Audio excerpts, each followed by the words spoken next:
6. Yep. At the bottom of the page.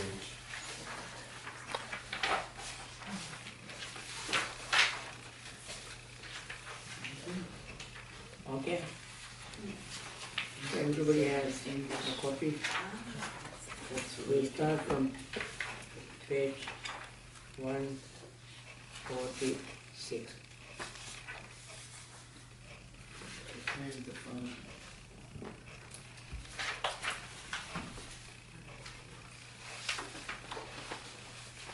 Page this one?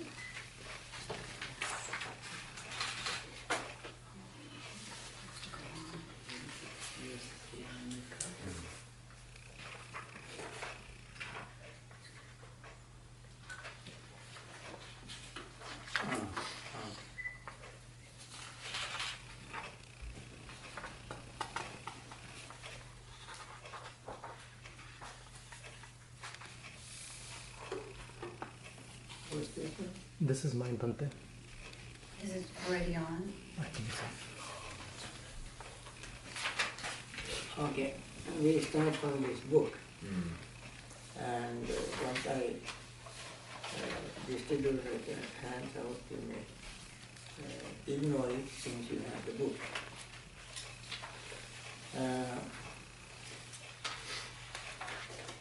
Let us go through the Dhamma involved in it, and then we go through the Pali afterward. Again, bhikkhus, bhikkhu does contemplating phenomena in terms of the Four Noble Truths. And how does a bhikkhu does contemplating phenomena in terms of the Four Noble Truths? Now, this is a meditation subject. We all talk about Mahasatipatthana, which is the heart of Vipassana meditation. And we dealt with mindfulness of the body, mindfulness of feelings, mindfulness of the mind, and now we have come to mindfulness of the mental objects. Among mental objects, we discussed hindrances, fetters, and bodhyangas, and today we go through mindfulness of the Dhamma, the Noble Truth, Four Noble Truths. Now, how can we use Four Noble Truths as an object of meditation? And that is very, very challenging. Here Buddha gives the guidelines how to use mindfulness of the Four Noble Truths. I think I mentioned it some time ago, why it is called Noble Truth.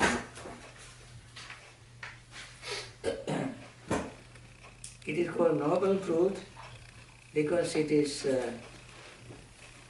honestly irrefutable, indisputable. Nobody can deny the truth explained in this discourse. For instance, the first one is the Noble Truth of, first he outlined Four Noble Truths. What are they? Suffering, cause of suffering, cessation of suffering, and the way leading to the cessation of suffering. These four are sort of a logical unit. There's a logic in it, although the Buddha's entire teaching is not depending on logic. It is called atakkavachara. Atakkavachara means you cannot prove everything through logic. But here in this discourse, you find logic. It is built in kind of logic. One follows the other. And it is called therefore for noble truth because it is undeniable reality that all living beings experience. You cannot say this is provincial, applicable to India, where Buddha was born, or not applicable to the United States. It was true then, now it is not true. You cannot say that. It was true then, it is true now, it will be true forever, so long as living being exists. These are the four things that exist all we are to discover it.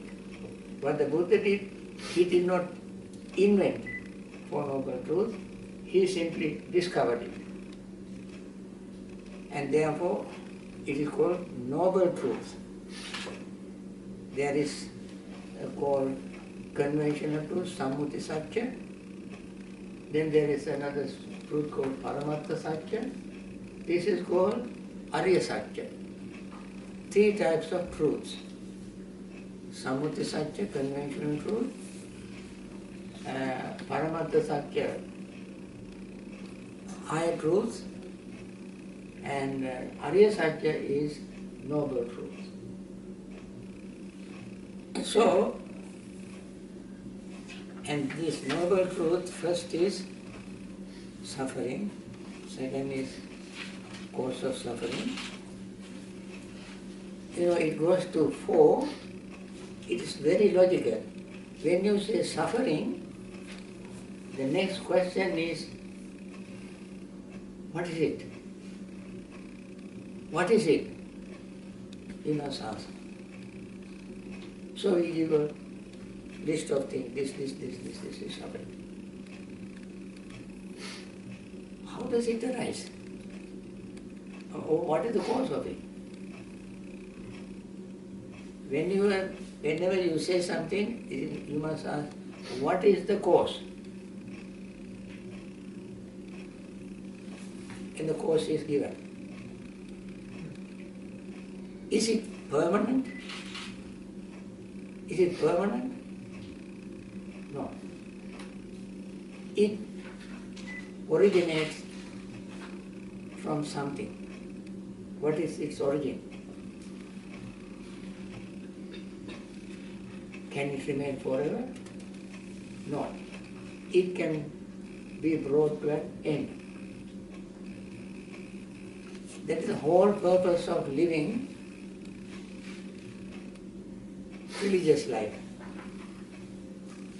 holy life, noble life, is to end suffering. Enlightened Buddha, after 45 years, his teaching, he said, Bhikkhus, I taught only two things, suffering and the end of suffering.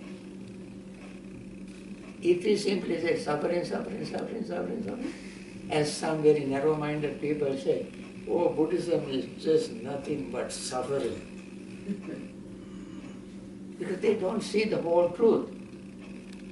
They say, I tell the truth, but whole truth.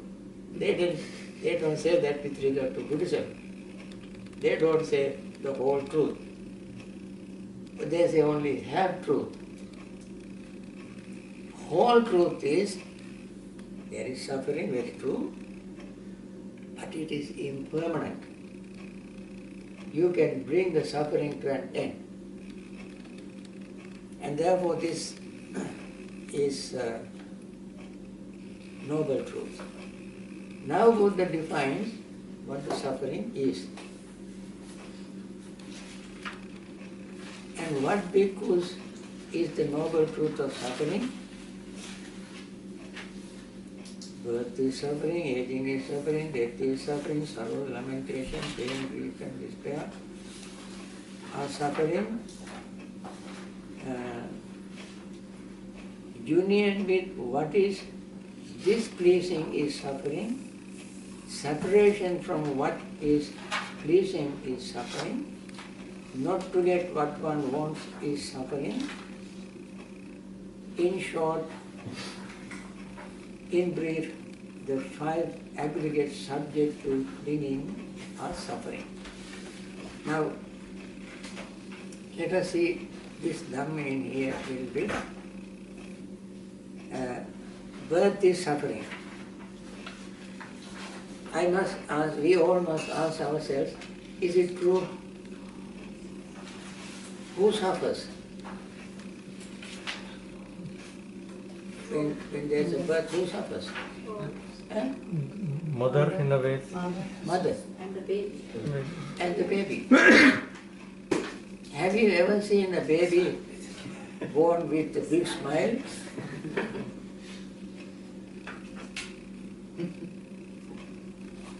No baby. Perhaps there may be very seldom like Siddhartha Gautama baby. Was born without crying. Occasionally there may be some others we don't know. But everybody is born with a cry. That cry continues, smoldering inside. First big cry turns into silent cry. They cry entire life for this much milk, this much clothes, this much food, this much medicine, this much books, this much roads, this many houses, this many this. Aren't we crying now for this and that? That cry is still inside. Occasionally we hear it out loud. But all smoldering inside. When it is so unbearable, then we are depressed, disappointed, upset, angry, and so on. So this cry nobody can deny. Only out loud cry may not be around or to be heard, but inner cry, that is why so many hospitals, so many psychiatrists, so many psychotherapists, so many social service, so many things are there to reduce this inner cry. So the birth is suffering. And then birth is suffering and death is suffering to both. Birth is suffering to both mother and child. Death is suffering to both, to the one dying and to the living. How long people mourn when somebody dies? And how long a person who is going to die suffer? You know, we all are trying to prevent death, but that is the very thing we cannot prevent. Suffering is right there. Sorrow, lamentation, pain, grief and despair entails death. When we die, sorrow, lamentation, pain, grief and despair arise in us. That is suffering. Then, union with what is displeasing is suffering.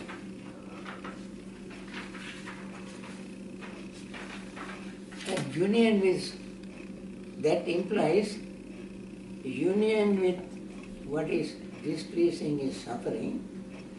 The implication is union is what is pleasing must be not suffering. But even that is suffering. Union with what we want also is suffering. So that is why we say there are two tragedies in life. One is not to get what one wants, other is to get what one wants. When you get something, you have a neck in the pain for the rest of your life. When you don't get it, you have pain in the neck for the rest of your life. Wanting. So, what is displeasing is what is union with displeasing, and separation from what is pleasing. So when you don't get what you want, you suffer. When you got it, day and night you are thinking how to protect my so-and-so, such and such. Don't you think so? Your jealousy arises, your fear arises, anxiety arises, and you think, oh, if I lose so-and-so, how can I live? It's a very natural, normal suffering. You cannot deny that. And to get what one wants, not to get what one wants, is suffering. Now, since the list is very long, Buddha put it in brief. He said, in brief, the 5 aggregate subjects to clinging is suffering. If you don't have 5 aggregates, no suffering. So, then Buddha goes into explaining, and what bhikkhus is birth, everybody knows what it is, but we just read it. The birth of being into various orders of beings. They are coming to birth, participation in womb, generation, the manifestation of the aggregates, obtaining the sense-based, like eye, ear, and so on, contact. This is called birth.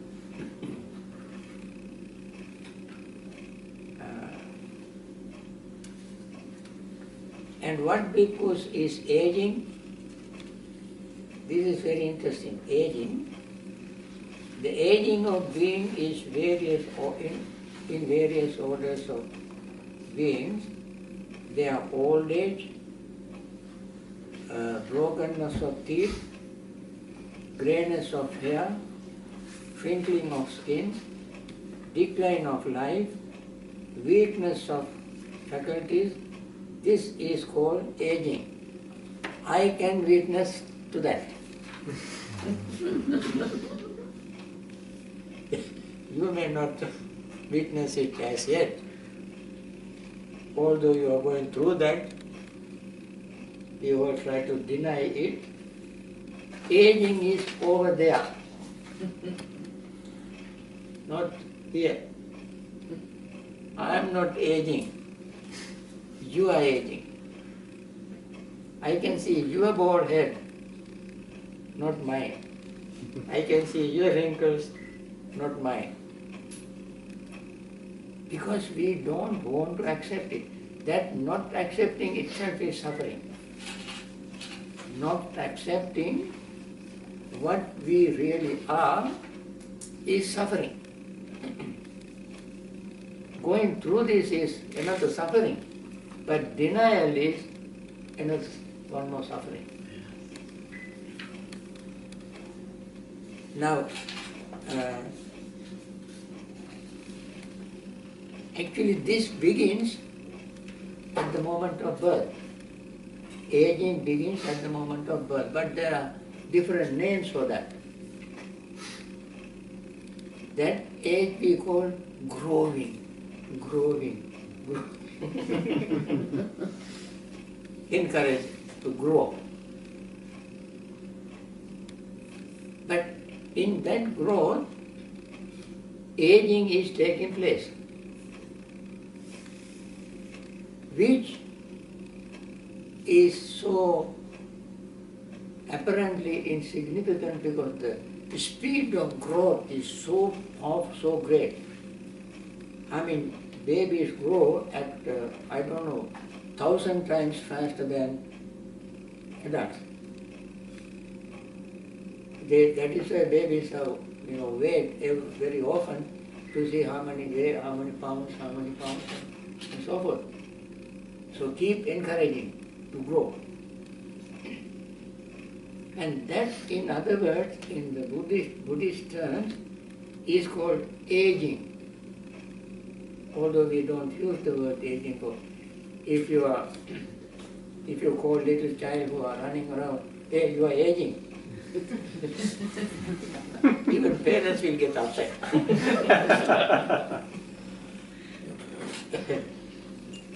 We like, we witness, we observe what is happening, but to use true technical term for that is a taboo.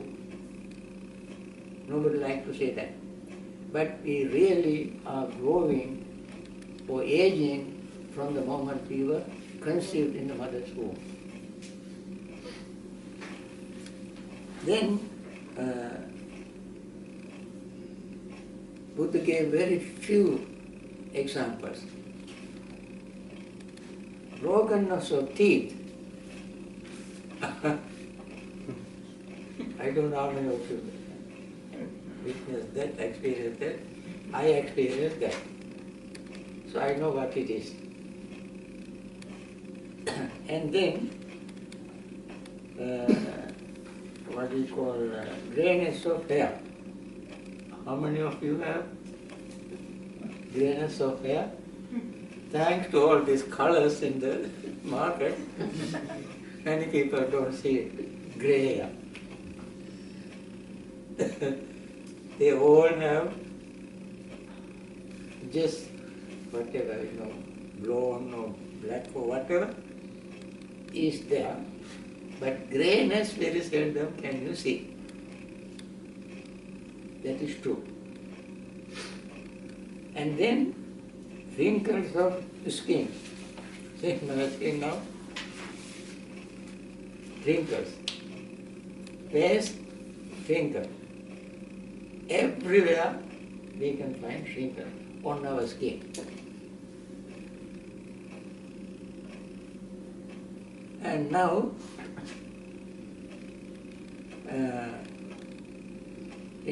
then decline of life, weakness of faculties. I did not use this glass before. 3-4 years ago, I saw everybody very clear. Good. First bhikkhave is plural. It is vocative case addressing someone in the present is vocative case, plural, bhikkhave. Bhikkhu is singular, addressing the bhikkhu. Viharati dwells. See, the translation in English has been translated into Pali, has been translated into English to make sense in English. But the word dwells in Pali has at the end of the sentence, Bhikkhave bhikkhu dhammesu dhammanupassī viharati. Dhammanupassī is contemplating dhammesu in the dhammas, in phenomena, in terms of the Four Noble Truths. Chatusu Ariya Satyesu. Chatusu is locative case. It should be in for Ariya Satyesu. Ariya Satya, two is a compound noun. Arya is one word, Satya is another. And since it is a compound noun, the case ending is at the end. Arya Satya Su, meaning in the Four Noble Truths. But translated in terms of the Four Noble Truths.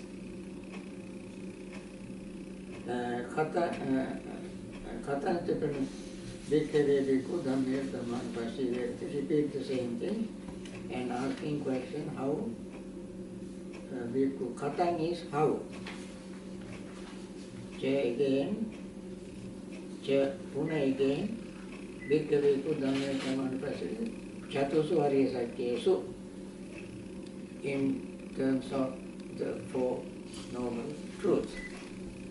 Now, next paragraph, Ida means here, Bhikkhave Bhikkhu, Idang dukkhan ti yathabhutam pajanati.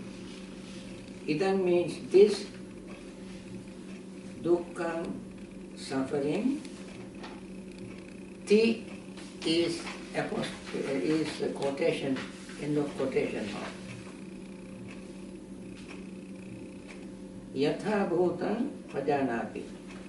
This yatha bhuta is very important expression.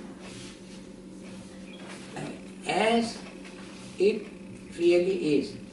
Yatha means as, bhuta means is. Yatha bhuta means as it is, or as it actually is. Now, so far we discussed how we see the truth exactly as it is. Now, this is not sort of artificial meaning. This is what is called Pachattam Veditabbo Vinyuhi. Each and every individual knows by himself or herself in that person's own personality. Pachattam means individuals, Vinyu means wise persons, knows it exactly as it is. And that is why it is called Noble Truth.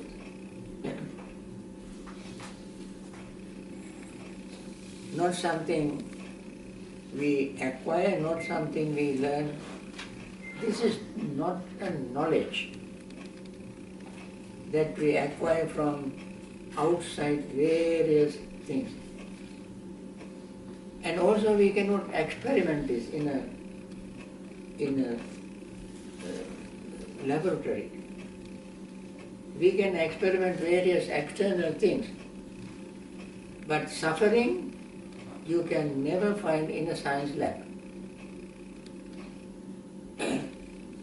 This is a personally realizable truth. And that is why I call Yatha Bhuta Jnana Darsana. Yatha Bhuta, this phrase is very important to remember. Yatha Bhuta, as it actually is.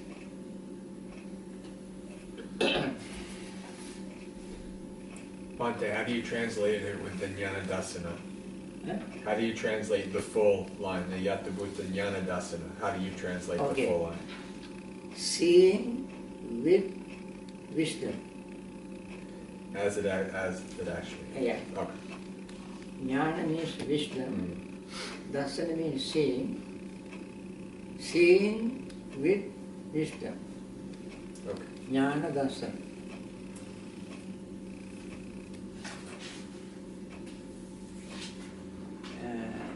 Okay.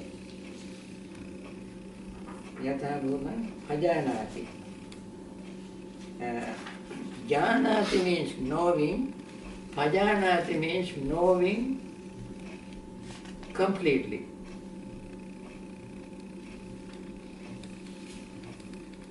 what do they know? What do we know? Yatah bhutam pajanati. Idam dukkhanti yatha bhutam pajanati. This is dukkha. It is not a word. Dukkha is not a word. Dukkha is an experience. So the person experiences it and wisely, without any emotional reactions, wisely understand it and realizes it, this actually is suffering. Pain continues. You cannot stop pain. But suffering, we can stop. Dukkham yatha bhutam pajanati. Ayam dukkha samudayo. The udaya is arising, samudaya is arising together. Arising together.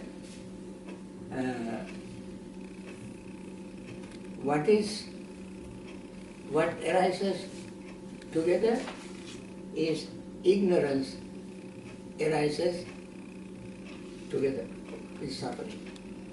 We are generally unaware of its arising, but it arises. So, with wisdom, we understand how suffering arises. Yatha bhutam pajanati. Ayam dukkha nirodhoti. This is the cessation. Nirodha means cessation. Then yatha bhutam pajanati. Dukkha nirodha gamini patipada. Patipada means the path, a way, the system. Gamini means going, leading. Nirodha gamini means leading to the cessation. What is cessation? Dukkha. Dukkha, nirodha gamini. Okay, next page. Kathamanti bhikkhe dukkham arya satyam. What bhikkhu says dukkha arya satyam? So Buddha questions himself, because this is a teaching that Buddha himself initiated to teach. Nobody questioned him, nobody instigated him to ask this question. Buddha himself posed the question, and he himself answered the question. That is why he said, what bhikkhus dukkha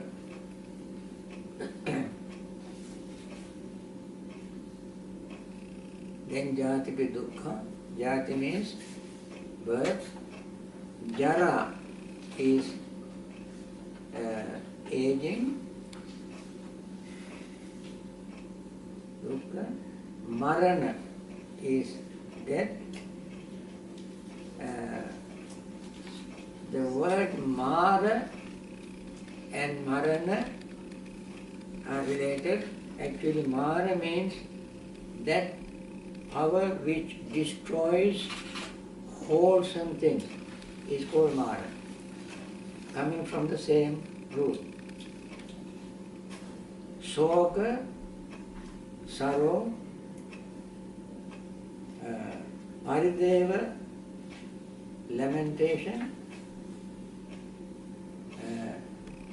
dukkha, the dukkha, domanasya, grief, upayasa, despair.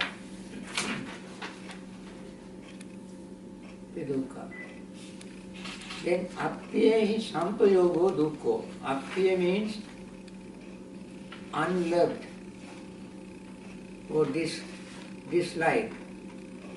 Priya means liking, apriya means not liking.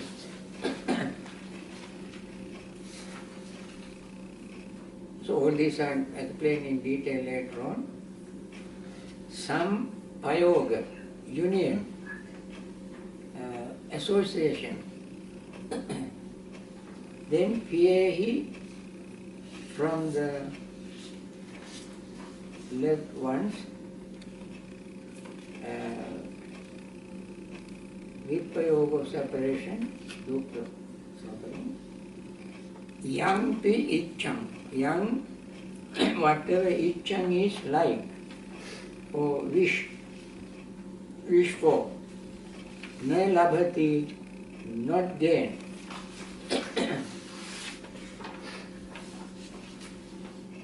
Sampi dukkha. Sankitta means in brief. Pancha upadana kanda. Pancha upadana kanda. 3 words are there. Pancha means 5. Upadana means clinging. Kanda means aggregates. Dana is giving. Upadana means clinging. Adana means taking.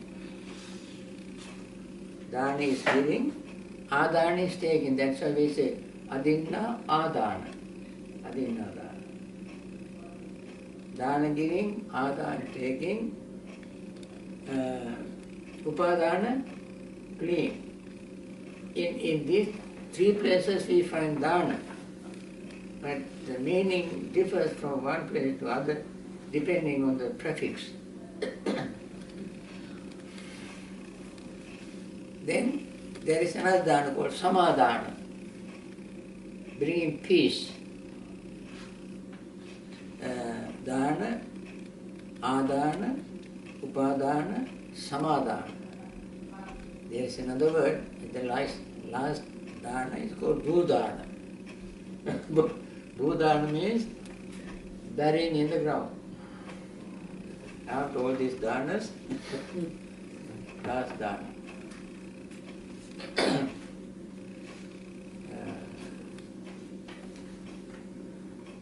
So upadana, pancha upadana. So upadana means holding, clinging. Kanda is aggregates in brief. Then Katamancha Bhikkhave Jati. We have already explained it, but I just want to give the meaning of Pali words.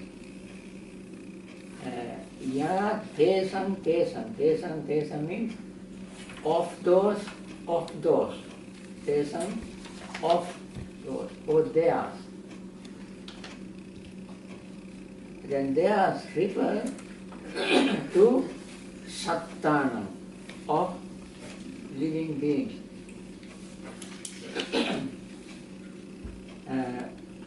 Tesam is of course genitive case, plural. Tammi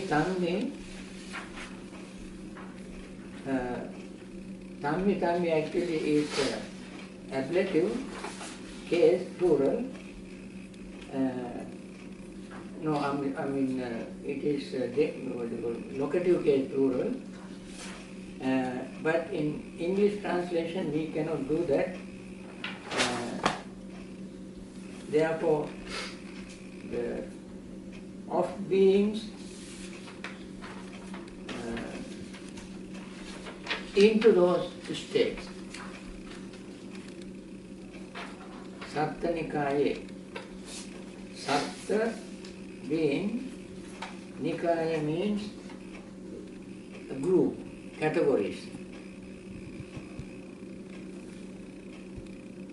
The word Satta, Buddha used this word with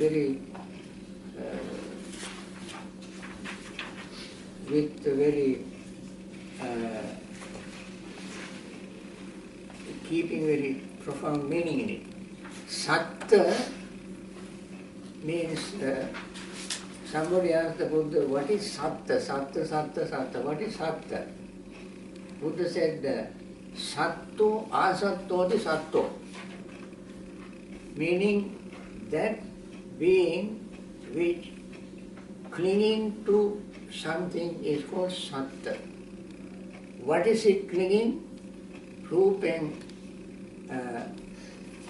Rupang asattati, Vedana asattati, Sanya asattati, Sankhara asattati, Vijnana asattati.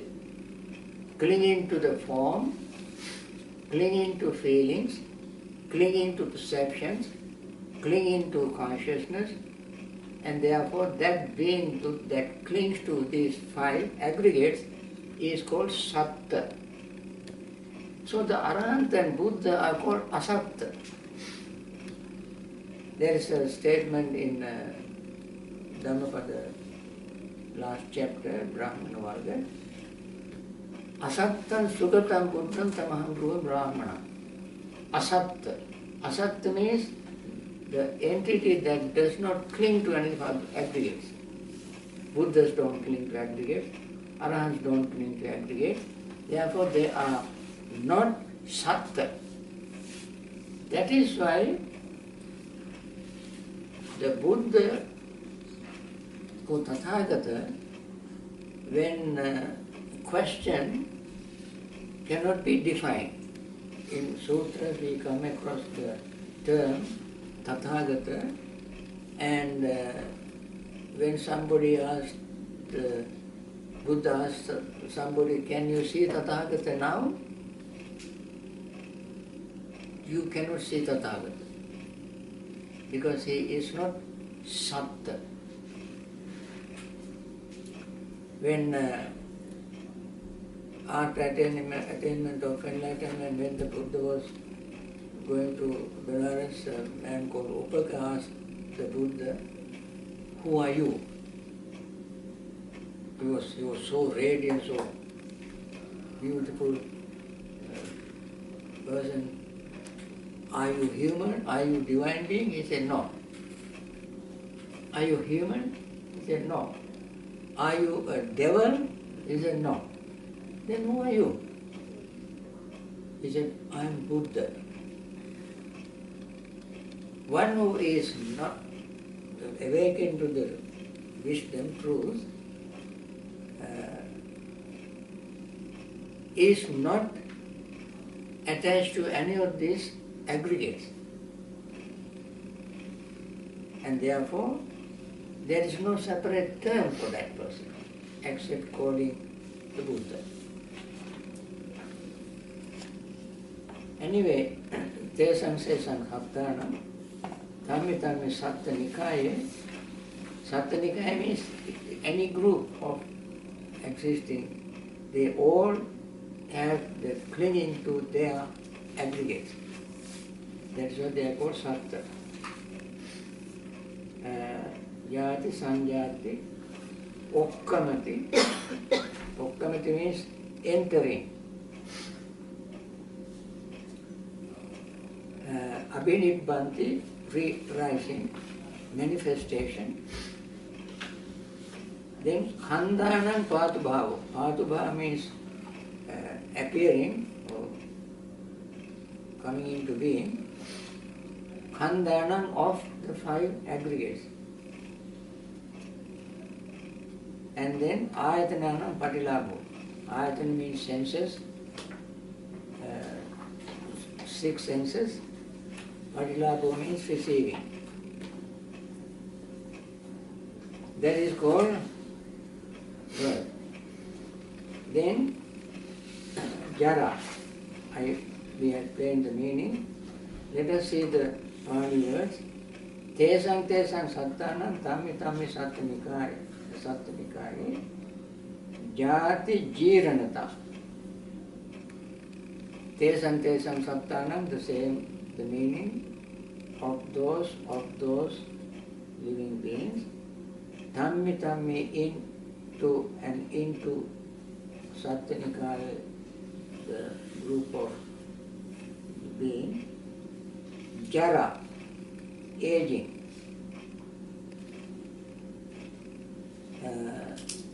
Jirana is decaying.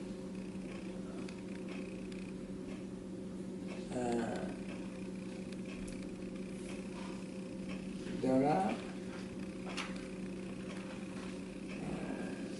Jiranata.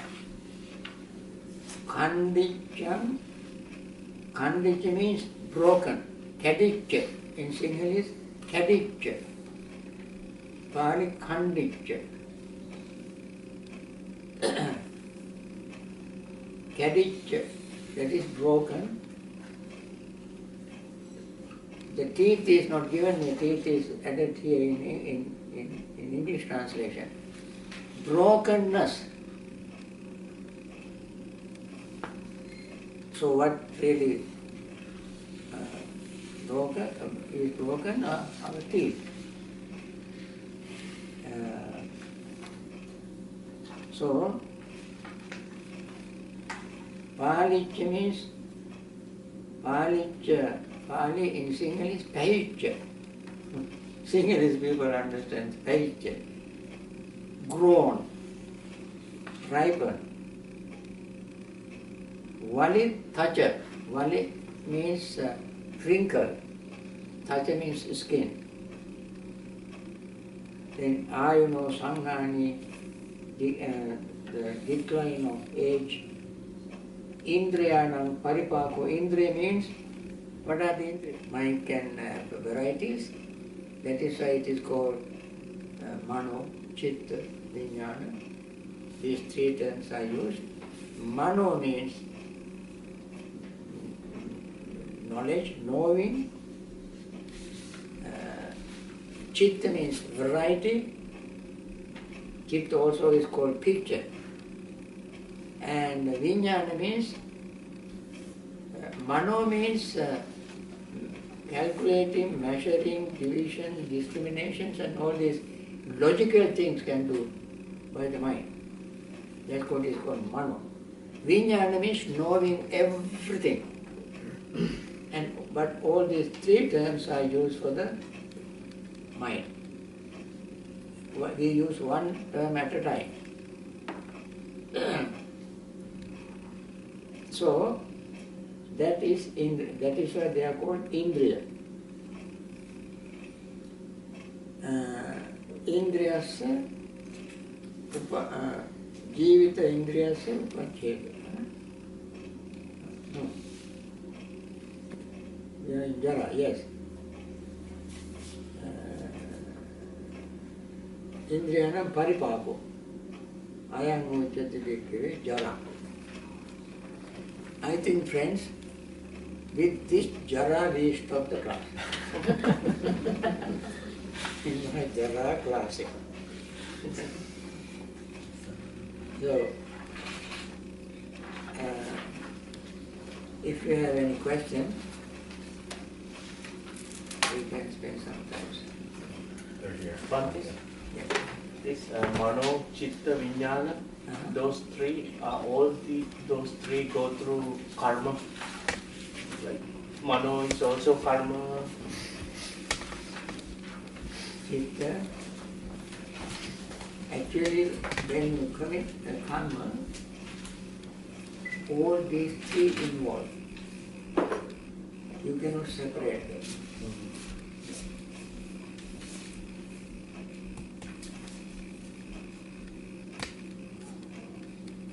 Yeah. Anybody else has any question?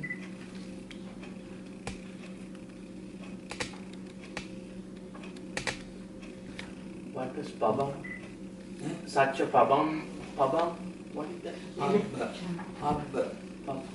Abba means chapter, section. Section. In Sanskrit, parva. In Mahabharata, Ramayana, they have parvas. In Pali, Abba.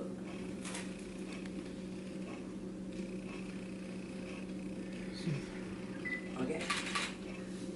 So Bhante, like while I was coming over here and so like contemplation of this Dhamma is, for me, would be like whenever I feel anxiety, like I feel a little bit anxious about all this trade wars and all those things I hear about the economy. So that is a kind of so that's what I need to see, that I'm like afflicted by this emotion, and this is what the Buddha wants us to contemplate as part of this Dhamma, like. Exactly, yes. See, you are suffering. At that moment you are suffering. Your suffering arises because of the war. Something somewhere is happening that makes you anxious. That anxiety is your suffering. So the antidote is like what I understand you mentioned is that if I don't resist it, and I just the practice should be like to viewing, okay, this is happening, accepting it. Acceptance will lessen my suffering, and that's what Buddha is advising, and then slowly contemplating how to not to be afflicted, or so you can expand. Yes, his solution is, this is suffering. Why do I suffer? Why do I have anxiety? Because war is going on, some people are dying and so on. Why am I anxious? Because inwardly you may think this may happen even to me. I love to live. I love others to live, and something is happening to disrupt that may happen even to me. So my desire is working in a very subtle way to make me anxious. Therefore, once we understood that, the next step is, well, everything is impermanent. And beings are full of ignorance, full of craving, full of hatred. This is the nature. What can I do? These are all impermanent. I want to send my metta to all and wish them not have this kind of suffering, and I practice metta. On the one hand we see impermanence, on the other hand we see the real cause is greed, hatred and delusion, and we cannot do anything about it. So we send metta and calm ourselves and return to our reality. So in your case, even so this way I can eliminate even though I'm seeing these things as they are, Right. but contemplating that, to talk to my mind, to not to cling to it and detach it. Understand it, that this is how it is, and then calm my mind and remain with it, like remain within the present moment. You see, your attachment causes your suffering. You detach from it and see it exactly as it is, and then contemplate your subject of meditation. So how does like aversion play into that? Like, so you see these things, well, I don't want to hear that, I don't want to know that, I want to pretend like that don't exist. Aversion is not really a cure for those things, all right? No, aversion is not a cure. Aversion is another source of suffering. And to say I don't want to hear that is another way of rejection of the existing truth. But understanding that this is the nature, You know, when we have aversion, we react with emotions. When we want to see the truth and encounter the truth, we try to detach from our emotions.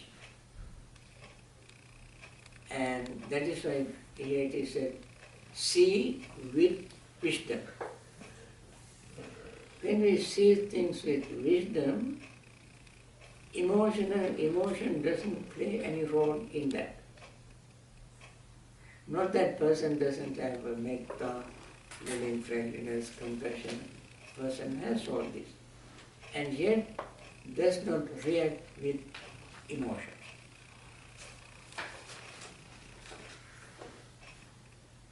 Is it? Even in the time of the Buddha, there were wars, fighting, killing, all kind of crimes. They were there all the time. But once we understand the nature of greed, hatred and delusion, we understand our limitations, how much we can help the world. Most of the time people ignore their limitations. They think that they can do, they say, oh, I should have done more. And so forth. They simply put themselves in a position which is sort of a dilemma to them.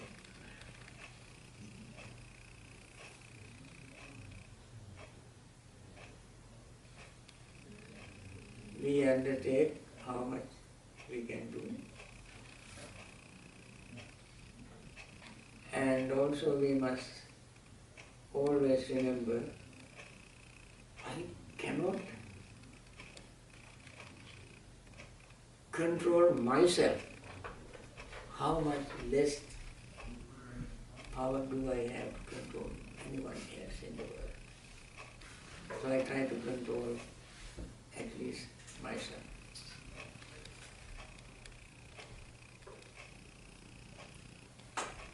For some people it sounds very selfish. It is not selfishness. It is understanding reality of what one can do. Simply going out, breaking your neck to help the world is not going to do any service to you or to others. You are simply defeating both. When I know what I can do, and then within that limited capacity, I try to help others. But primarily, I must save myself. Bhante, what about charisma? Charisma? Yeah. That comes from inner conviction. But it's felt by the others, and it inspires people to do things, and people in a group to make a difference. Actually, that is where people ignore. People don't know their limit. They simply get carried away with the crowd emotions. I'm kind of more talking from the point of view of like the leader, and then there's the followers or the people that are inspired by it, and it's in a sense that the one person can almost make a difference, but it seems like it just happens through this charismatic appeal. You know, the charismatic leadership in politics may work in the political arena. We are talking about spiritual growth. There's people that do it there. Too. Yeah. Yeah. There's people that do it there. These ashrams, some of these yogis. Yeah. Some people out of faith they don't know what they actually are doing, but they are so are driven by the enthusiasm. So that is what happened to some people. They get carried away with all these things. Without pausing and thinking, is this going actually to liberate myself or these people from suffering? We can increase the suffering of people in a different way by arousing their emotions. That's how it's done. Yeah. You know, most of the charismatic preachers, you know what they have done, what they are doing, and how much true liberation can they bring to anybody.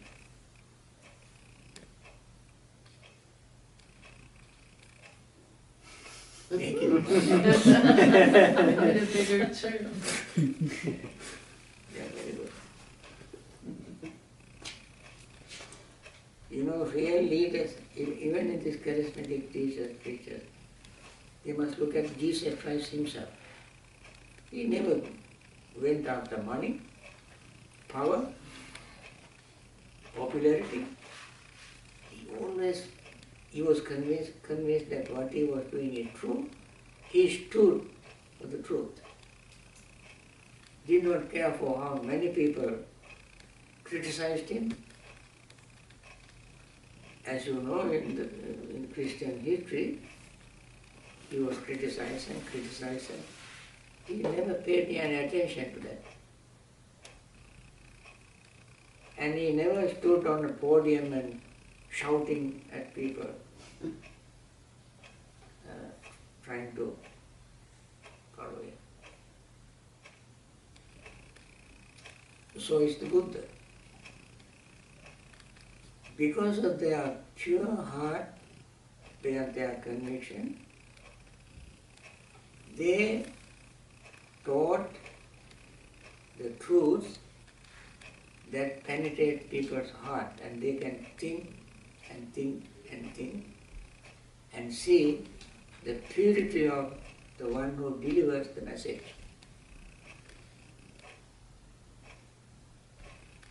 Others, I doubt their charisma.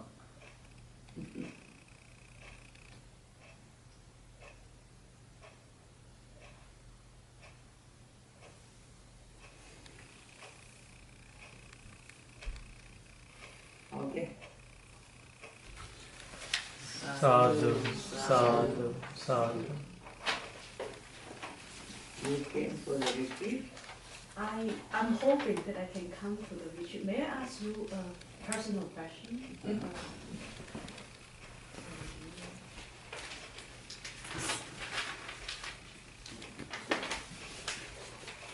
Bhante, I have contacted you since 2011 when I was studying in Hong Kong University, and I was hoping that I can study under your guidance for a while, and you instructed me to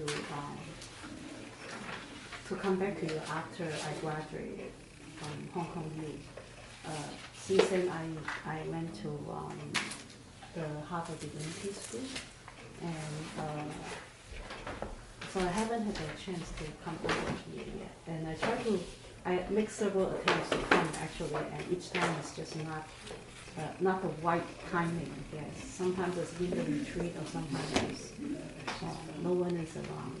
So this time,